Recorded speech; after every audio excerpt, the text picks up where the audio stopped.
Ibrahim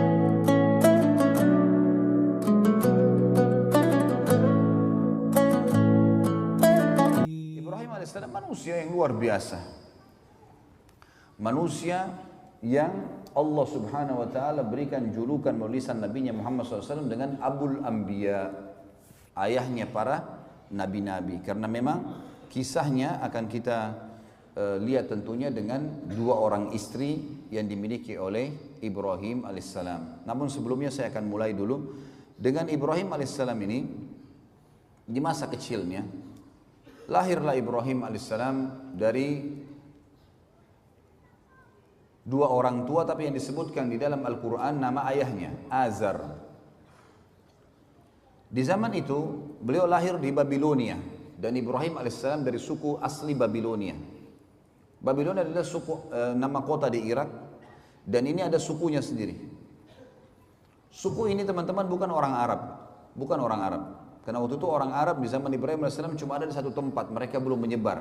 Adanya suku Arab di Mekah, adanya di Yaman. Adanya di Yaman, belum menyebar. Jadi memang setiap wilayah ada suku-suku sendiri.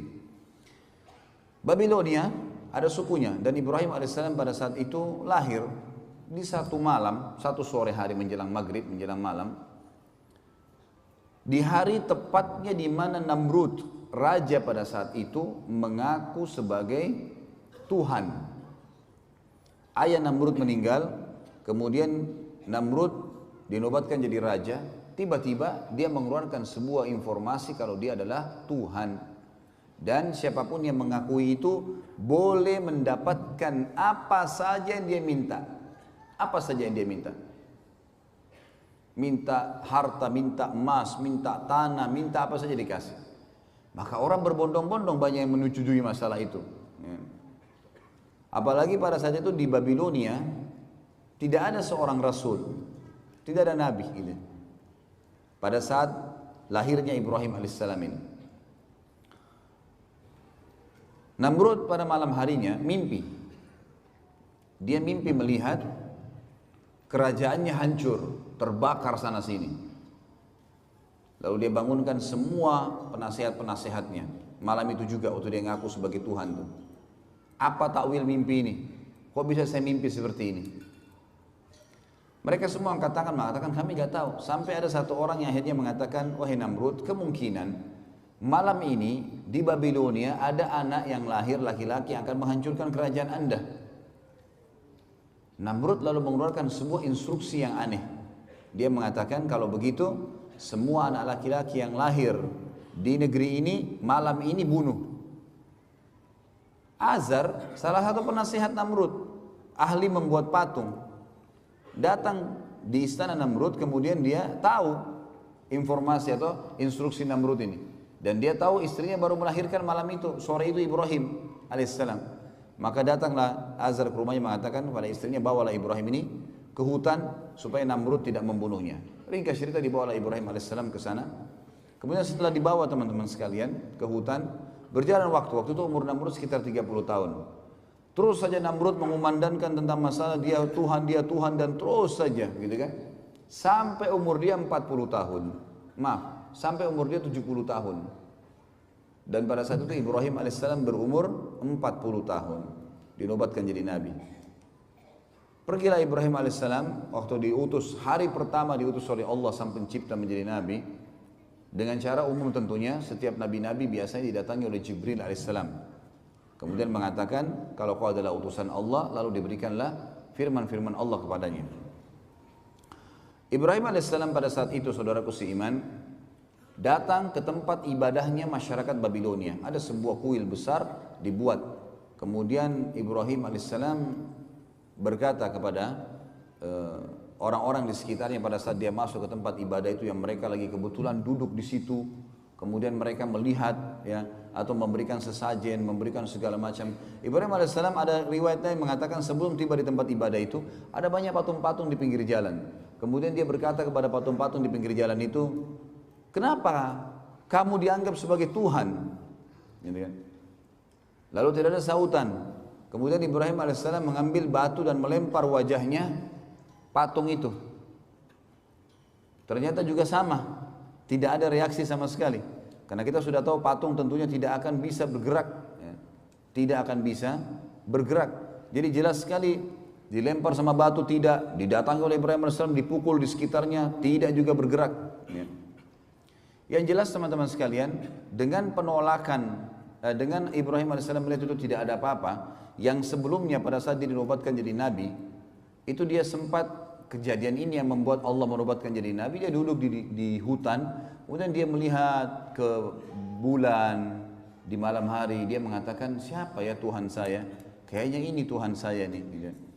Lalu kemudian ditunggu sama dia sampai pagi. Dia sempat menunggu ada suara kah, ada obrolan, tidak ada. Besok pagi terbit matahari, matahari lebih besar. Lalu dia mengatakan, ini kayaknya Tuhan saya, ini lebih besar gitu. Kemudian juga ditunggu sama dia sampai terbenam matahari, mataharinya hilang. Kemudian dia mengatakan, kalau begitu ini semua bukan Tuhan, dan saya mengatakan saya menyerahkan diri kepada Tuhan yang Maha Esa dan Maha Tinggi agar ya memberikan kepada saya petunjuk. Maka akhirnya Allah Subhanahu wa taala menjadikan dia atau diberikan dia kenabian. Baik, ringkas cerita teman-teman sekalian, datanglah Ibrahim alaihissalam kemudian bertemu dengan tempat ibadah yang dibuat oleh Namrud. Dan sampai sekarang tentu kalau teman-teman ketik di Google tentang masalah peninggalan Namrud di Babilonia, akan ada gambar-gambar, banyak sekali gambar-gambar peninggalan istananya, puing-puingnya, tempat pembakaran Ibrahim alaihissalam, banyaklah. Ya.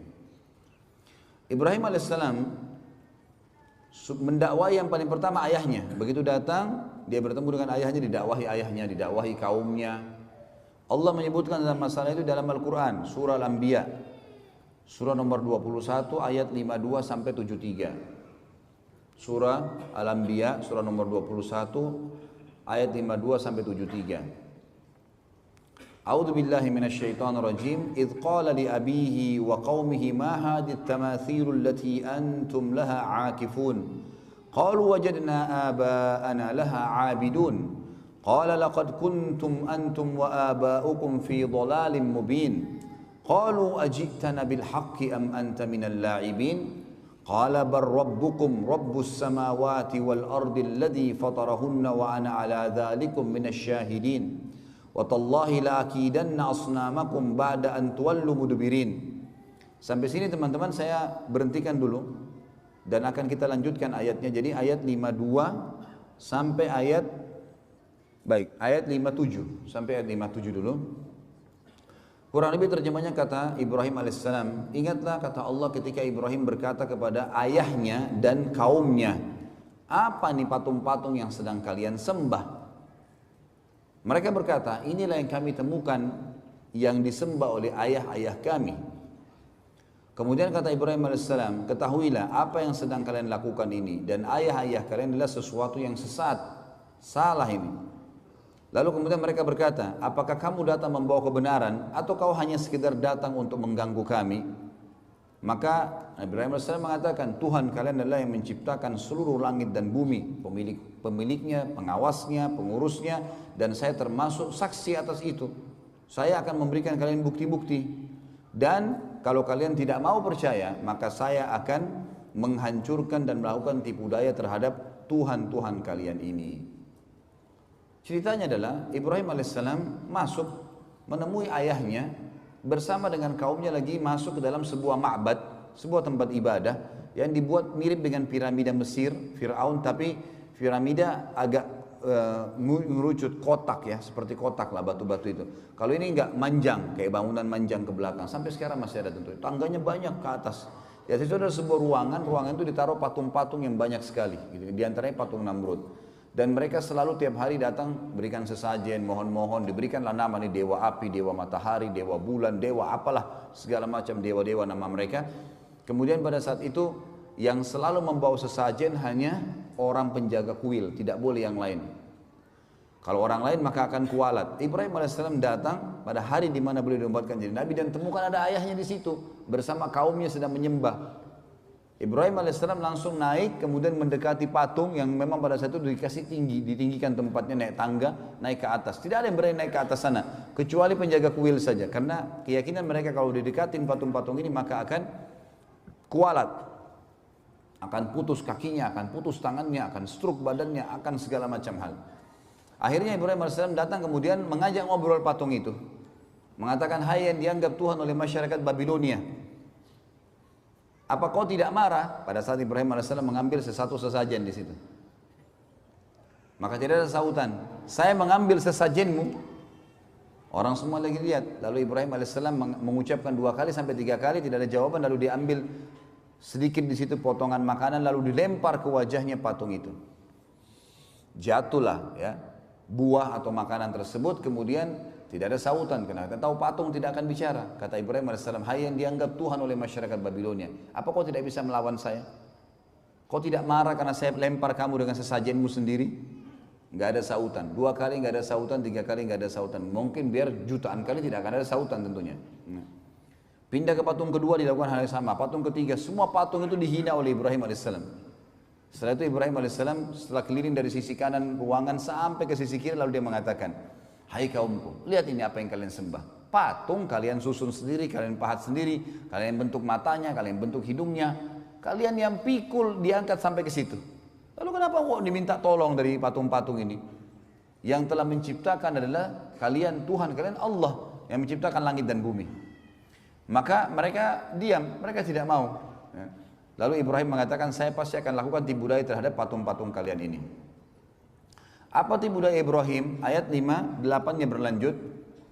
فَجَعَلَهُمْ جُذَاذًا إِلَّا كَبِيرًا لَهُمْ لَعَلَّهُمْ يَرْجِعُونَ قالوا من فعل هذا بآلهتنا إنه لمن الظالمين قالوا سمعنا فتى يذكرهم يقال له إبراهيم قالوا فأتوا به على أعين الناس لعلهم يشهدون قالوا أأنت فعلت هذا بآلهتنا يا إبراهيم قال بل فعله كبيرهم هذا فاسألوهم إن كانوا ينطقون فرجعوا إلى أنفسهم فقالوا إنكم أنتم ظالمون ثم نكسوا على رؤوسهم لقد علمت ما هؤلاء ينطقون قال أفتعبدون من دون الله ما لا ينفعكم شيئا ولا يضركم أف لكم ولم تعبدون من دون الله أفلا تأخلون.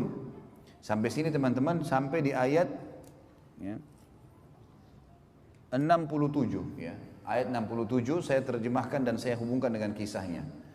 Maka pada saat itu kaumnya keluar dari ruangan ibadah tadi, tinggalkan Ibrahim AS. Kata Ibrahim, sebentar, kalau kalian tidak mau dengar apa yang saya sampaikan, saya ini utusan Allah pencipta langit dan bumi dan saya akan sampaikan kepada kalian. Kalian tetap mau sembah berhala, saya akan lakukan tipu daya loh. Mereka tinggalkan, tidak mau dengar Ibrahim AS. Sempat bimbang tapi mereka tinggalkan. Ibrahim AS keluar cari kampak dan masuk menghancurkan patung-patung itu. Dipotong kepalanya, potong tangannya, potong kakinya, dihancurin semuanya. Dan Ibrahim AS membiarkan patung yang paling besar, patungnya Namrud ada di tengah-tengah ruangan, enggak diganggu sama sekali. Tapi ada patung ular, patung singa, dipotong kepalanya, ditaruh di pahanya patung Namrud. Kampaknya juga ditaruh di tangannya patung Namrud. Maka besok pagi pada saat mereka mau beribadah lagi, mereka temukan tempat ibadah mereka hancur semuanya. Dan pada malam hari, pada saat Ibrahim AS menghancurkan, penjaga kuil ada. Tapi penjaga kuilnya ketakutan, karena dia sendiri yakin ini kualat, kalau dekatin patung itu kualat. Bisa stroke, bisa terpotong tangannya, apalagi hancurin ke Ibrahim. Ini luar biasa Nabi Ibrahim AS. Maka dia tidak berani buat apa-apa, takut dia. Besok pagi orang-orang yang menyembah ditanya dia, kenapa ini, siapa yang buat ini? Penjaga kuilnya nyaut, yang tadi malam tuh Ibrahim, gitu kan? Itu yang Allah katakan di sini, kan? Maka Ibrahim menghancurkan semua, juzadzan illa kabira. Jadi memang Ibrahim AS menghancurkan lebur semuanya kecuali yang paling besar, patungnya Namrud, agar mereka sadar. Lalu mereka berkata, siapa yang buat ini kepada Tuhan-Tuhan kami? Penjaga kuil mengatakan, kami mendengar dan yang kami tahu adalah yang tadi malam itu, Fatan itu dianggap anak muda, ya, yang semalam yang bernama Ibrahim. Maka mereka berkata, datangkanlah Ibrahim itu di depan orang-orang semuanya agar mereka bisa menyaksikan dan mendengarkan argumentasinya kenapa dihancurin. Maka begitu datang mereka tanya, hai Ibrahim, apakah kau yang lakukan ini pada Tuhan-Tuhan kami? Maka Ibrahim berkata, bukan.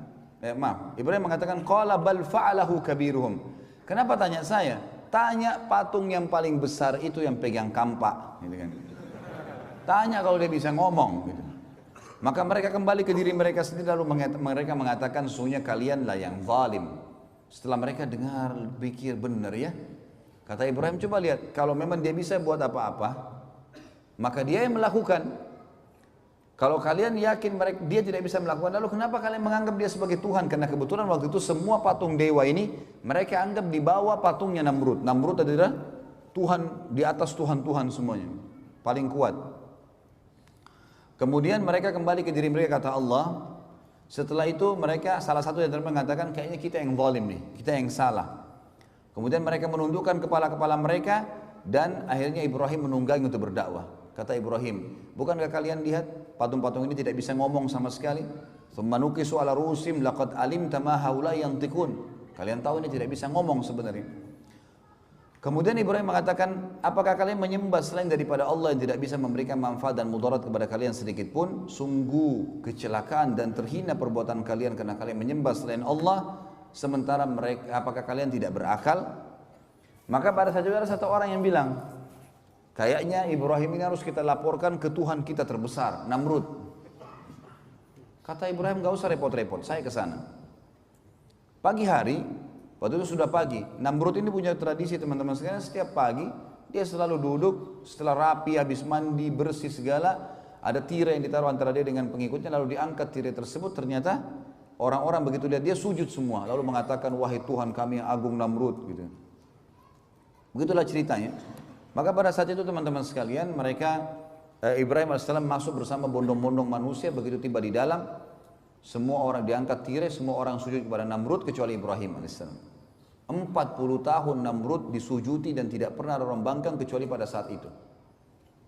Namrud tanya, siapa kamu ini? Kok bisanya kau tidak sujud dengan saya? Ibrahim AS utusan Allah. Dia nggak pakai ngomong, bukan mengatakan hai Raja Namrud, apalagi Tuhan Namrud gitu kan. Panggil namanya, hai Namrud. Belum pernah ada orang berani panggil Namrud begini gitu. Semua orang yang lagi sujud angkat kepalanya. Ini unik ini. Tidak pernah ada orang begini. Dia mengatakan, wahai Namrud, dari mana kau ngaku Tuhan? Kamu manusia biasa seperti saya, seperti kami semua. Punya dua mata, punya dua tangan, punya dua kaki. Kamu juga sama dengan kami, lahir dari bayi, anak-anak, remaja, tua. Seperti sekarang, kau juga akan mati. Yang menghidupkan dan mematikan adalah Allah, Tuhanku dan Tuhanmu, dan Tuhan semuanya. Namrud waktu itu tidak mau kalah. Namrud mengatakan, baiklah Ibrahim, kalau kau ngaku Tuhanmu itu bisa menghidupkan, mematikan, saya juga bisa. Mau bukti? Kata Ibrahim, iya. Baik, tangkap, disuruh pengawalnya, tangkap dua orang laki-laki yang lewat depan istana. Ditangkap dua orang, yang satu disuruh pergi, dikasih hadiah macam-macam, pergilah. Kemudian yang satu disuruh bunuh, mati di tempat. Kata Namrud, lihat, saya menghidupkan dan saya mematikan. Ini kan kebodohan, karena orang yang disuruh pergi sudah hidup sebelumnya. Tapi akal-akalan dia mengatakan apa? Ini saya menghidupkan dan saya mematikan. Jibril alaihissalam datang menyampaikan kepada Ibrahim, ini orang ini percuma, diajak dialog di dunia, di bumi, dia akan terus cari akal, tantang di langit sekalian. Kata Ibrahim alaihissalam, wahai Namrud, Tuhanku dan Tuhanmu Allah, dan Tuhan segala satunya memindahkan matahari setiap hari dari timur ke barat, apa kau bisa? Maka terdiamlah Namrud, tidak bisa ngomong. Allah mengatakan, nanti kita bacakan ayatnya, fabuhital ladzi kafar, maka orang kafir itu jadi terdiam, tidak bisa bicara.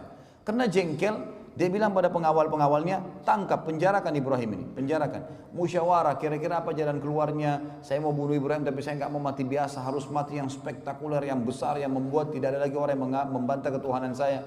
Musyawarah demi musyawarah sampai muncul akhirnya ide untuk membakar, karena bakar adalah cara membunuh yang paling menyakitkan. Dari pertama dibakar sampai mati kan tetap sakit gitu loh. Dibuatlah api dengan biaya yang besar. Namrud kerahkan semua kekuatan sampai terbuat api. Dalam sebuah riwayat Bukhari disebutkan, kalau burung lewat dan kena asap, uapnya asap itu walaupun tinggi, tiba-tiba sudah terpanggang karena besarnya gitu. Api itu panas sekali, setinggi kurang lebih istana Namrud 30-40 siku ke langit. Ini sekitar 17-20 meter tingginya. Setelah itu Ibrahim AS dikeluarkan, lalu kemudian dibakar. Setelah dibakar, dilempar, Namrud mengatakan 3 hari biarkan Ibrahim dalam api, dibiarkan. Setelah 3 hari dipadamkan, ternyata Ibrahim AS ada di tengah-tengah tumpuhan mereka. Setelah itu Ibrahim AS ya, diselamatkan oleh Allah. Lalu Namrud pun Pulang ke istananya orang semua bubar dalam kondisi bingung, kok bisa Ibrahim, manusia mana nih dibakar tidak mati, nggak mungkin, gitu kan? Dan tersebar berita ternyata Tuhan kita Namrud tidak bisa membunuh Ibrahim karena Ibrahim dibela sama Tuhannya. Jadi Tuhan Ibrahim lebih kuat. Namrud pulang ke istananya, kemudian dia bingung, sambil mabuk-mabukan, gimana jalan keluarnya nih? Dan memang subhanallah orang-orang kafir sering dikasih oleh Allah kesempatan untuk melakukan satu hal yang maksimal, tapi nanti akhirnya ya, Allah batalkan dengan hal yang kecil. Seperti Namrud sekarang sudah biayai berapa banyak mahalnya api tersebut, biayanya besar, kerahkan tenaga dan tidak ada lagi cara membunuh yang lebih hebat daripada api yang besar. Sekarang kalau dibakar nggak mempan, kira-kira ditebas pedang mempan nggak? Atau dilempar batu, atau dipatahin tulangnya, udah nggak bisa, karena api aja nggak bisa buat apa-apa sama dia. Gitu. Maka Namrud pun besok paginya kedatangan diutus oleh Allah padanya seekor lalat, yang lalat itu masuk ke lubang hidungnya, gitu kan. Awalnya tentu Namrud ini dia didekati oleh lalat sampai dia capek. Lalat ini selalu datang ribut dekat kupingnya, kayak kita kalau lagi ribut dekat kuping lalat, usir datang lagi. Bingung juga gimana cara lawannya tuh. Setiap Namrud mau ngamuk marah, lalatnya pergi, nanti kembali lagi. Sampai dia teriak-teriak prajuritnya, bunuh lalat ini, nggak ada yang bisa lawan. Lalat mau dilawan dengan apa? Dengan 1000 otot, dengan sebilah pedang yang tajam, nggak ada yang bisa lawan lalat gitu. Dengan kuasa Allah, lalatnya datang ribut dekat kupingnya, pergi lagi. Sampainya Namrud dari pagi sampai malam, kecapean dia. Kena capek dia duduk di singgasananya. Waktu dia duduk, dia mau ngantuk, mau tertidur, lalatnya masuk di lubang hidungnya. Terus sampai ke otaknya, 3 hari nggak keluar-keluar, dipukul-pukul, dia teriak-teriak, nggak bisa apa-apa. Zaman sekarang mungkin masih bisa orang pakai operasi, zaman dulu nggak ada operasi, salah belah mati kan gitu. Dan ini Tuhan mereka. Akhirnya setelah 3 hari nggak makan, nggak minum, nggak buang air besar, nggak buang air kecil, mati Namrud. Begitu dia jatuh, istri anaknya semua, dayang-dayangnya semuanya, perdana menteri, penasihatnya, orang-orang yang dekat dengan dia, yang ngakuin dia sebagai Tuhan, ini selalu sujud tiap hari, itu lihat sendiri lalat keluar dari hidung Namrud. Dan tersebar berita, Namrud Tuhan kita dibunuh oleh lalat.